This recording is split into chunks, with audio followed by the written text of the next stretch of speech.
You absolutely and utterly, I've never hurt anybody, that the case that's been put against me is completely and utterly fabricated, and I'm never going to be found guilty of anything. And it's very difficult for me to answer your in-depth questions because we're sitting here inside of the territory of Romania. I'm beholden to the Romanian legal system, and I'm not going to incriminate myself. Let me read you then what you have said about what you have done. Sure.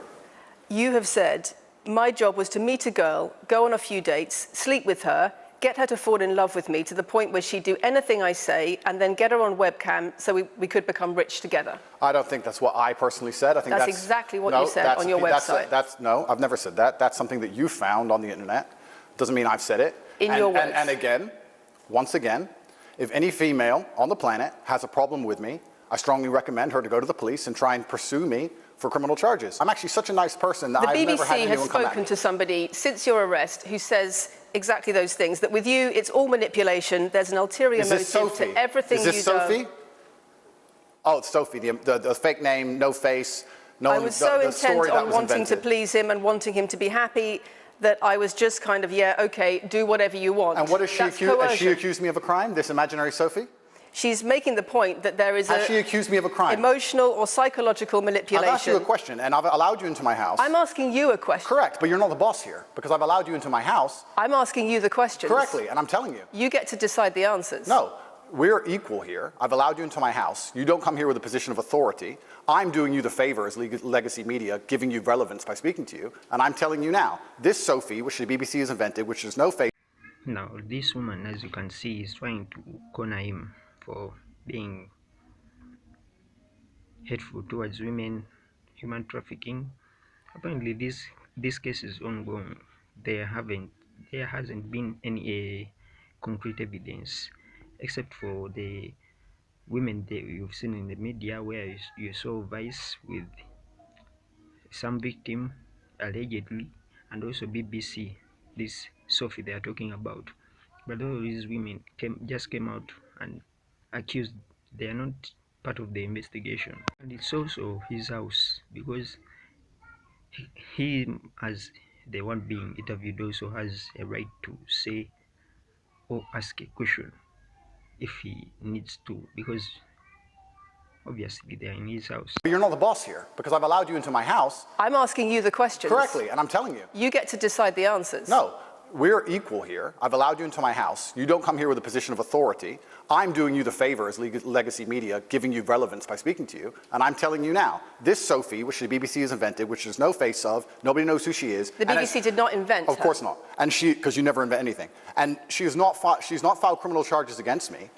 What are we talking about here? What is she saying? We're talking about emotional manipulation into the sex industry for your financial gain. Absolute garbage. I'm describing women who are going to court to accuse you of rape and human trafficking. Sophie hasn't gone to court. Sophie doesn't exist. I'm describing women who have spoken to the BBC at length. Sophie doesn't exist. And other media organisations about what they say is emotional manipulation and coercion. And I'm quoting back to you your own words where you describe They're not my words. Coercion and emotional manipulation. They're words you found on the internet, and Sophie doesn't exist. On your website, move on to the next subject. in your voice. Move on to the next subject. No, I think I'll stick on this one for a minute. So there's other places in that same website where you say you get girls to fall in love with you and they do it because they love you, because they want to do what you say.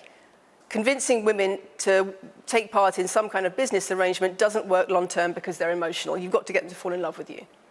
That's coercion, that's emotional manipulation, that's abuse. What you've found are clips from the internet, some text from the internet, and you're going to sit here and tell me that that's the reason I should be your website, your words. It's not my website.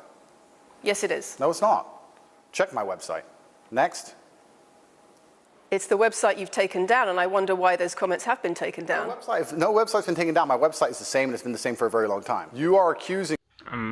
If that's emotional manipulation, then when it comes to even the relationships, getting a woman to convincing her that you love her, then getting her married with you should also be considered a crime, because if getting somebody, forming a relationship with someone, and then after getting them to do something with you, business or otherwise, is a crime, then it should be a crime. But most of these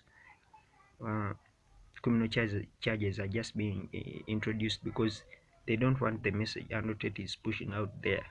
This is why the Matrix is attacking have been taken down. No website's been taken down. My website is the same, and it's been the same for a very long time. You are accusing me, I'm guessing, what you're trying to say is you're accusing me, and you're trying to say that I'm guilty of the things I'm accused of, and that I'm emotionally manipulating people. I'm saying that you have said you emotionally manipulated people here for your own financial gain. No, absolutely not. It's not only about the criminal allegations. It's a much bigger issue.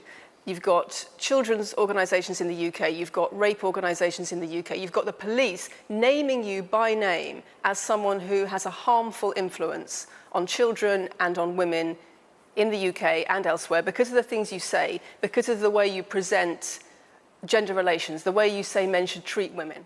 That's very upsetting. And the reason that's very upsetting is because I know that's not true. I'm genuinely a good person.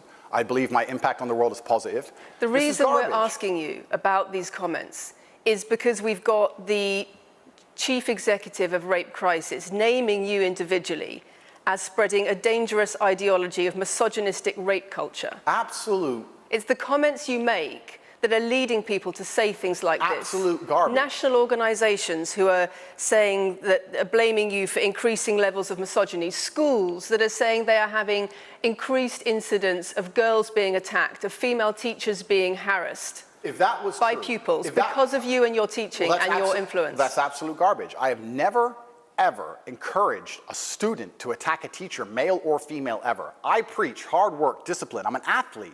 I preach anti-drug. I preach religion. I preach no alcohol. I preach no knife crime. Every single problem with modern society, I'm against. But I'm teaching young men to be disciplined, to be diligent, to listen, to train, to work hard, to be exactly like me. And I'm saying that if men grew up like me, which are hardworking and diligent and some emotional control and stoic, we're going to have a better society, not a worse society. To sit here and say that schools in England, which is a failing nation, which has knife crime going through the roof, violence going through the roof, men's mental health. This is the perfect image of how good these people are at spinning a narrative. Because if somebody saying that men are leaders in relationships and women should be followers is wrong, traditional gender roles, then I don't know what is right. Because Andrew Tate preaches men to male self-improvement and females staying in their femininity, males being masculine as it should be. Going through the roof, and they're going to all blame me because I appeared on the internet 1 year ago. You sell an image of success. Disingenuous. It's disingenuous. You sell an image of financial success with a Bugatti and a cigar, but it comes with a side order of misogyny. How does having a Bugatti and a cigar come with misogyny? I am asking you about things that you have said that have caused major national organizations, including the police, to worry about you by name. That's what I'm asking you about. It's not what I said. It's about what you have said that has caused such concern in the UK. And I want to put it to you that you don't really care about the harm it causes. That's not true. Because that's not true. Making controversial statements like this online has made you a lot of money. Okay, so first thing, I genuinely am a force for good in the world. You may not understand that yet, but you will eventually. And I genuinely believe I'm acting under the instruction of God to do good things, and I want to make the world a better place. I genuinely believe my legacy is a good legacy, and I believe that eventually, when the legacy media catches up, they're going to understand I'm a good, positive influence. I'm not interested in damaging the world for money, because if I was interested in damaging the world for money, I could have sold drugs, or I could make rap music and encourage everyone to stab each other like all the drill artists do. Or you could make controversial statements online that attract a lot of followers who you then direct to your website where they pay to learn how to be like you. I mean, I could make jokes online. Who doesn't?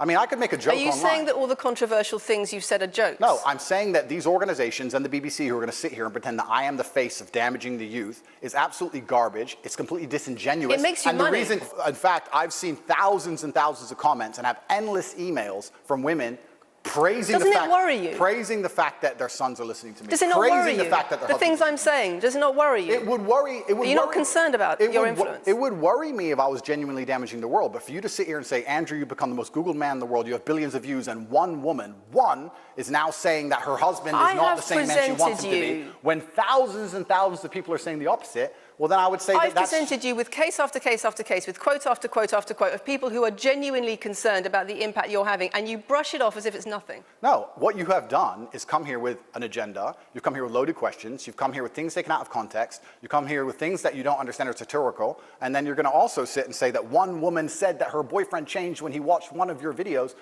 and then I don't know what you expect. I personally when I first saw Andrew Tate's message, I was also personally inspired because the message is good. Most of these liberal people don't even understand it because they just can't rely or relate to it. But I get it. The message is good. Nothing. No, what you have done is come here with an agenda. You've come here with loaded questions. You've come here with things taken out of context. You come here with things that you don't understand are satirical. And then you're going to also sit and say that one woman said that her boyfriend changed when he watched one of your videos. And then I don't know what you expect me to say to that. Sarcastic, and jokes. No. That's how you explain the comments you make. For you to sit down. Would you like to apologize for any of them? For you to sit down, for you to sit down, it's fine. No, it's fine. It's easy. For you to sit down and say that one woman said that her boyfriend watched an Andrew Tate video and now he won't do the dishes. Schools. Or whatever your argument is. Police. And that I'm somehow the worst, most dangerous man in the world because I have a car. Is just disingenuous. If you actually watch the things I say, if you actually watch my comments about women, I've done long podcasts for hours long about females, talking about protecting for them, providing for them, how I believe a woman should be treated in a relationship. I've done all of it. I think the guys who have open eyes can see the agenda. Well, for decades now, they have been trying to make men act like women, all this therapy, all these things, and they've not been working out. But somebody like Andrew Tate comes up and they blow up all of the sudden. The Jordan Petersons, Ben Shapiro, all those guys, Fresh and Fit, all those guys come up and they blow up all of the sudden because men are not supposed to act like women. They don't want to. Now, when it comes to this, men acting like women, women acting like men, it's like trying to fit a round peg into a square hole. It will leave spaces. That's why men are more depressed, women are more depressed, because since the feminism movement and the sex revolution, all of that just doesn't work. Years ago and only got 300 views. Now I understand I'm the most influential man on the face of the planet. I would be more careful with certain things I say. That doesn't mean the things I originally said were genuinely out to harm people. Do you really believe you're the most influential man on the face of the planet? I'm the most Googled person on the planet. Do you believe you're the most influential man on the face of the planet? I'm the most Googled man on the planet. I think we're done. Yep.